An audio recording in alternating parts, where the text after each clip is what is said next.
السلام عليكم ورحمة الله تعالى وبركاته. سنتكلم اليوم عن موضوع نتف الأهل للفراخ الصغيرة. لحظة أخواتي،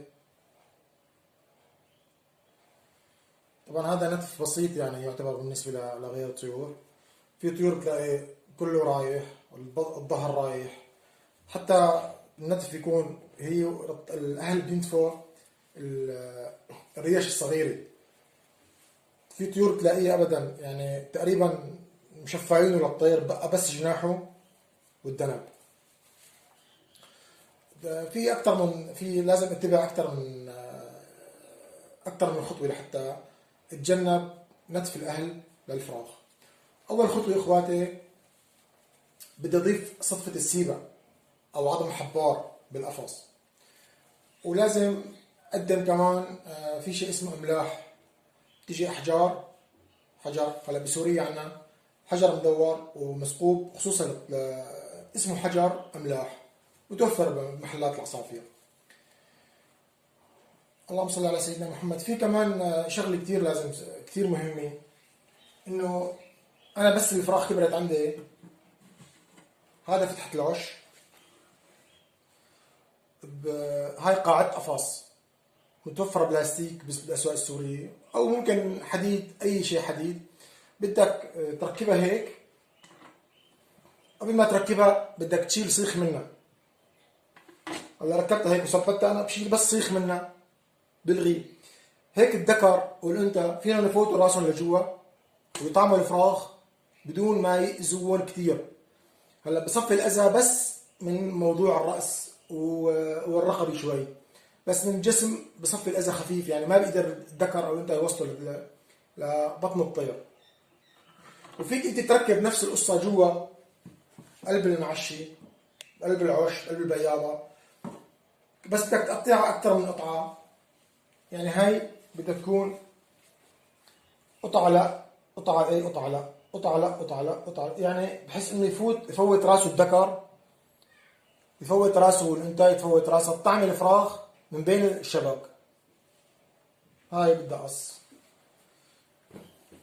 والمسألة الثالثة، في نبتة اسمها الأوليفيرا. لاحظوا اخواتي، نبتة شوكية، منطلع الجل منها، انا قصيتها من شوي، منطلع الجل منها، هاي الجل.